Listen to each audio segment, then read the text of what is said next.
Gaddafi has massacred 233 people in Libya. I will now read from the BBC for speed, and I will give my view on it at the end of the video.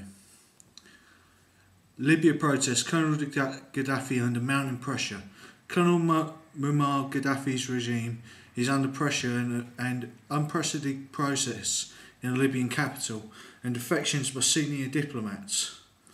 Protesters out on the streets of Tripoli later on Sunday were met by security forces using live ammunition and tear gas. Benghazi, the country's second city, now appears to be largely under the control of protesters. But Colonel Gaddafi's son, Safar al-Islam, has warned that civil war could ignite. In a lengthy TV address, he offered significant political reforms, but also vowed that the regime would fight to the last bullet against seditious elements. He acknowledged, though, that the eastern cities of Benghazi and al-Baida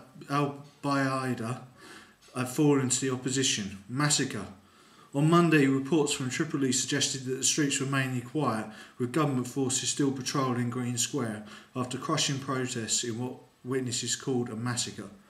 It followed a night of violence between supporters of Colonel Gaddafi and anti-government protesters.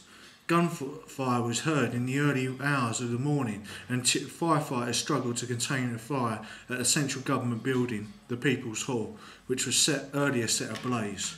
Libya's envoys to the Arab League, Abdel Monet al-Houri, announced that he was joining the revolution, and its ambassador to India, Ali al-Zawahiri, told the BBC he was resigning in protest against his government's violent crackdown on protesters.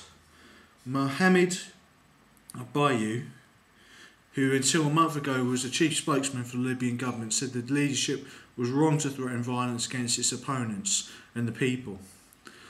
I hope, he said, that Colonel Gaddafi's son, Saif, will change his speech to acknowledge the existence of an internal popular opposition to enter into dialogue with them regarding thorough changes in the Libyan system.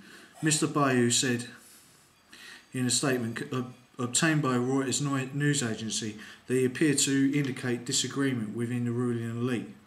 In another blow to Colonel Gaddafi's rule, two tribes, including Libya's largest tribe, the Wafala, have brought back the protesters. More violence ahead. With Tripoli in ferment, the government has already lost control of much of the east of the country, says the BBC's John Leon in neighbouring Egypt.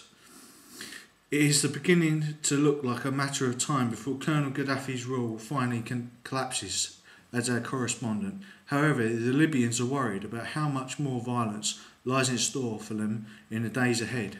Human Rights Watch said at least 233 people have died since last Thursday, though in his speech, Safi al-Islam insisted that reports of death toll had been exaggerated. The US, UK and French governments are among those who have condemned the harsh treatment of protesters.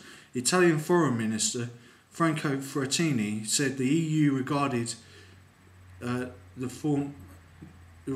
need to formulate a comprehensive action plan, a Marshall Plan for the Mediterranean and Middle East, adding that he was particularly worried about Libya collapsing and being supplanted by an Islamic State. Would you imagine to have an Islamic Arab Emirate in the borders of Europe? This would be a very serious threat, and that's why we consider Libya one of the areas to be taken into full consideration, said Mr. Frattini. Ahead of the Arab League, Amir Moussa described the protesters' demands as legitimate. The demands of the Arab peoples for reform, development and change are legitimate, and feelings of all the Arab nations are joined in this decisive moment in history, he said. Oil price jumps. Some international firms, including BP, British Petroleum, one of the world's biggest oil companies, are prepared to pull their staff out of Libya, and the UK has announced it is flying home the families of diplomats stationed in the country. Meanwhile, at least 4 foreign workers were injured and several hundred protesters when several hundred protesters stormed a construction site west of Tripoli. A spokesman from the South Korean-run site said computers and heavy machinery were stolen. A Bangladeshi worker in the port city of Damara said east of Benghazi told the BBC around 2,500 foreign workers had been placed under house arrest by anti-government protesters who were in control of the area. Violence has helped to push up oil prices to their highest levels since the global financial crisis of 2008. At one point, Brent crude, one of the main benchmarks of the world markets, reached $105, that's £65 a barrel. Well, what do I make of all of this?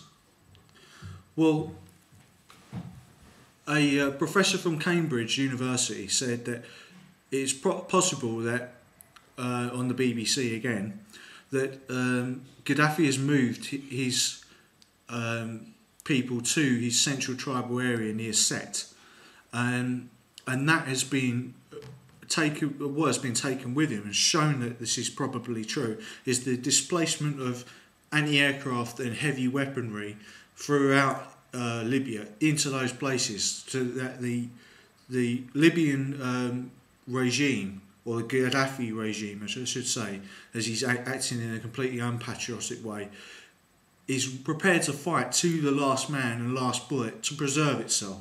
That is against the nation of Libya.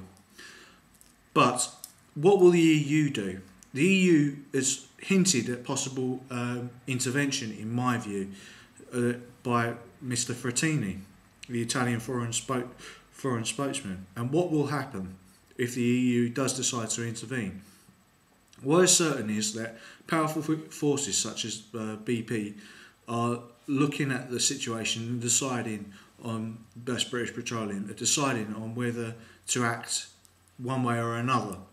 What is certain is that, in my view, that the EU is trying to help the protesters as much as possible by giving the right input to steer them away from an Islamic state and towards a democracy, as they have done in every one of these revolutions.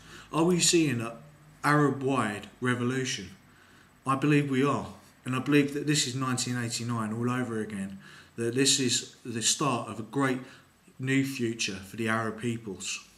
It may be a future that links Europe and Arabia and the Mediterranean together to form a European Union with allies as a Middle Eastern Union and a Mediterranean Union. I hope that you've found this talk interesting, and I thank the BBC for putting out some really good information. Thank you for listening.